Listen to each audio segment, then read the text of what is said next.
Student, हमने last video के अंदर पढ़ा था सुपरविज़न के बारे में कि सुपरविज़न के क्या फीचर्स है। सुपरविज़न दो वर्ड से मिलके बना है, सुपर प्लस विज़न। और अब हम पढ़ेंगे सुपरवाइज़र के क्या फंक्शंस होते हैं। और ये इंपॉर्टेंट है भाई, फंक्शंस ऑफ सुपरवाइज़र। सुपरवाइज़र क्या क्या काम करता है, क्या क्या उसका रोल है, ये हम किसके रूप में पढ़ेंगे, फंक्शंस ऑफ सुपरवाइज़र। सबसे फर्स्ट है फैसिलिटेट कंट्रोल। जो सुपरवाइज़र होता है वो क्या करता है, कंट्रोल को बनाए रखने में मदद करता है। देखिए, जब किसी व्यक्ति के ऊपर कोई देखने वाला होता है, यानी कि जब भी हम कोई काम करते हैं, अगर हमारे ऊपर कोई कंट्रोलर होता है तो वो काम क्या होता है, ज़्यादा अच्छे से होता है। तो ऐसे ही सुपरवाइज़र जो होता है वो क्लोज आई रखता है सबॉर्डिनेट्स पर। Whenever find any flaws in a work in progress he rectified them and there itself. यानी कि अगर उसको कोई भी ऐसा लगता है कि वर्क इन प्रोग्रेस में कोई दिक्कत आ रही है तो उसको रेक्टिफाई करता है। टाइम टू टाइम वो डाइवेशन को नोट करता रहता है कि एक्चुअल वर्क और स्टैंडर्ड वर्क में क्या अंतर आया हुआ है, और उसको सही करने के लिए वो क्या करता है, एक्शंस लेता है। तो ये क्या करता है, कंट्रोल को इंश्योर करता है। दूसरा है ऑप्टिमम यूटिलाइजेशन ऑफ रिसोर्सेज। जो सुपरवाइज़र होता है वो सारी एक्टिविटीज़ को क्लोजली मॉनिटर करता है। तो बेटर रिसोर्सेज के लिए, चाहे वो ह्यूमन रिसोर्सेज है, मटेरियल है, मशीनरी है, टेक प्लेस, ठीक है। तो इन सब को ऑप्टिमम यूटिलाइजेशन कब होगा, जब इनको पूरी तरह से क्या किया जाएगा, अच्छे से प्रयोग किया जाएगा। The problem is at one solve because the employees are always under a close of watch. Problem को क्या कर लिया जाता है, तभी के तभी सॉल्व कर लिया जाता है, क्योंकि उसको पता है कि वो क्या है, सुपरविज़न में है। As a result they started doing effective work in the minimum possible time. यानी कि जब उनको ये पता है कि वो सुपरवाइज हो रहे हैं, उनको कोई देख रहा है, तो वो क्या करते हैं, उन सभी चीज़ों का ऑप्टिमम यूटिलाइजेशन करते हैं और कम से कम समय में काम करने की कोशिश करते हैं। उसके बाद है मेंटेनेंस ऑफ डिसिप्लिन। जो स्ट्रिक्ट वॉच रखी जाती है, टाइमली एम्प्लॉयज़ को गाइडेंस किया जाता है, एम्प्लॉयज़ को डिसिप्लिन का लेसन बताया जाता है। तो जो संस्था के अंदर है वो डिसिप्लिन क्या रहता है, मेंटेन्स रहता है। स्पेशल अटेंशन दी जाती है एम्प्लॉयज़ को during their work. Their problem को पहले ही, उनकी कोई भी प्रॉब्लम होती है उसको फर्स्ट इंटेंस, यानी कि पहले ही बारी में क्या कर दिया जाता है, सोल्व कर दिया जाता है। तो उनके मन में क्या रहता है, डिसिप्लिन मेंटेन करने का प्रेशर बना रहता है। तो डिसिप्लिन इससे मेंटेन होता है।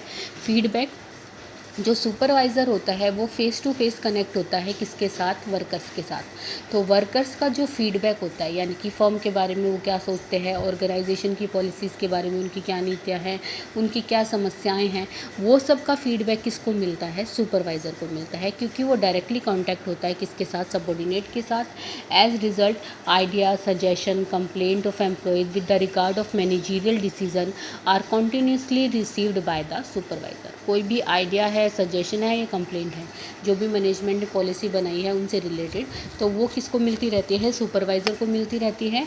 और सुपरवाइज़र ये क्या बताता रहता है, ये किसको बताता रहता है, मैनेजमेंट को बताता रहता है, ताकि वो फ्यूचर में ज़्यादा बेटर डिसीजन ले सके। इससे कम्युनिकेशन क्या होता है, इम्प्रूव होता है। कम्युनिकेशन का मतलब क्या होता है, अपने विचार दूसरों को पहुंचाना। तो वो तुम्हारा क्या होता है, कम्युनिकेशन होता है। तो when ever A situation of discipline arise, dispute is arise between any two parties, the main reason is lack of communication। अगर कोई भी झगड़ा होता है तो उसका मेन रीज़न क्या होता है कि उनके बीच कम्युनिकेशन नहीं होता। अंडर सुपरविज़न, सुपरवाइज़र ऑर्डर देता है, डायरेक्शन देता है सबऑर्डिनेट को, वो रिसीव करता है उनके फीडबैक। तो उन दोनों के बीच क्या रहता है, कम्युनिकेशन बहुत अच्छा रहता है, क्योंकि आइडिया, सजेशन, कंप्लेन, ये सब एक दूसरे के साथ वो शेयर करते रहते हैं। तो इससे उनका फ्रेंडली क्या बनता है, एटमॉस्फेयर बनता है, और वो फ्रीली होकर क्या करते हैं, कम्युनिकेट करते हैं। और इससे मोटिवेशन भी क्या होता है, इंक्रीज़ होता है। Motivation, every employees inspire to see himself as a important part of organisation. During the supervision, supervisor divide करता है वर्क एवरी पर्सन को, और वो पर्सन उसको एज ए रिस्पॉन्सिबिलिटी लेकर क्या करते हैं, फुलफ़िल करते हैं। और जब किसी भी व्यक्ति को कोई रिस्पॉन्सिबिलिटी दी जाती है तो वो अपने आप को क्या करता है, मोटिवेट महसूस करता है। Kind of importance, employees feel motivated, he takes his responsibility with more diligence. यानी कि वो उस उत्तरदायित्व को ज़्यादा डेलीगेंस तरीके से लेता है, ज़्यादा अच्छे तरीके से अडॉप्ट करता है। फिर आपको बता रखा है डायरेक्टिंग और सुपरविज़न में क्या अंतर है। देखो, डायरेक्टिंग क्या है, वाइडर स्कोप है, क्योंकि सुपरविज़न डायरेक्टिंग का पार्ट है, और सुपरविज़न का स्कोप नैरो होता है। डायरेक्टिंग का मतलब क्या है, इंस्ट्रक्ट करना, गाइड करना, कम्युनिकेट करना, इंस्पायर करना। और सुपरविज़न का मतलब होता है केवल मॉनिटर करना, उनको सुपरवाइज़ करना। इसके बाद जो आपका नेक्स्ट चैप्टर है वो चैप्टर होएगा आपका start motivation, financial and non financial incentive. आज हम थोड़ा सा इसका बेसिक पढ़ लेते हैं भाई।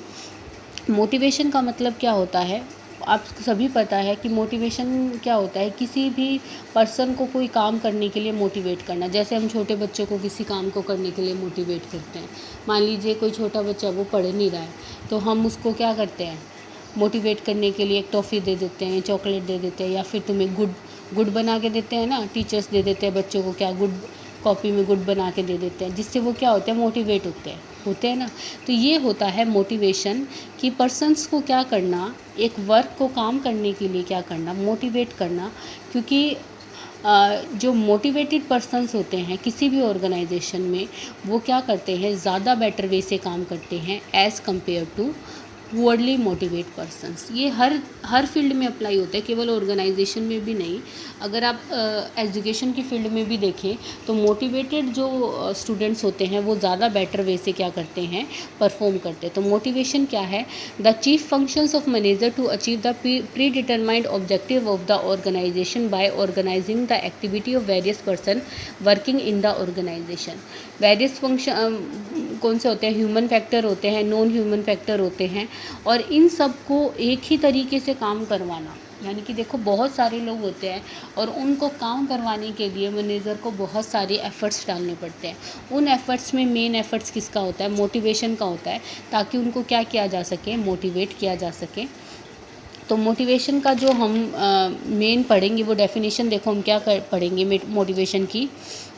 It refers to that process which excites people to work for the attainment of desire objective. यानी कि ये वो प्रोसेस है जिसमें पीपल्स को क्या किया जाता है, एक्साइट्स किया जाता है, ताकि वो डिज़ायर ऑब्जेक्टिव को क्या कर सके, अचीव कर सके।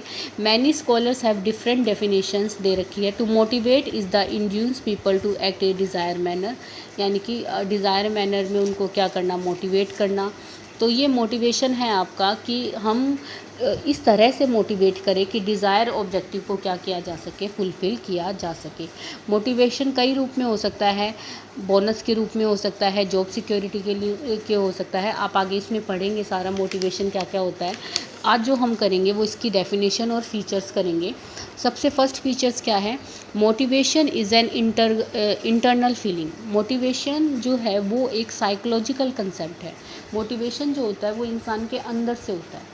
मोटिवेशन कोई ऐसी चीज़ नहीं है जिसको आप देख सकते हैं, वो अंदर से होगा। कई लोग क्या होता है, अब आजकल आप बहुत सारी यूट्यूब पे देखते हैं कि मोटिवेशनल वीडियोज़ आती हैं, तो उन वीडियोस को सुन के बहुत सारे लोग क्या होते हैं, अंदर से मोटिवेट होते हैं। तो मोटिवेशन क्या है, एक इंटरनल फीलिंग होती है। First of all some needs appear in the mind of individual with the effect of behaviour he wants to do some work in order to satisfy the need. तो इसमें देखो एक वो बता रखा है कि सबसे पहले क्या आता है कि इंसान की कोई ज़रूरत होती है, उस ज़रूरत को पूरा करने के लिए वो कुछ वर्क करने की कोशिश करता है। ठीक है। मोटिवेशन प्रोड्यूस होता है goal oriented behaviour. Motivation is a power which leads the employee to achieve their goal. यानी कि मोटिवेशन एक पावर की तरह है जिससे एक एम्प्लॉय अपने गोल को क्या कर सकता है, अचीव कर सकता है।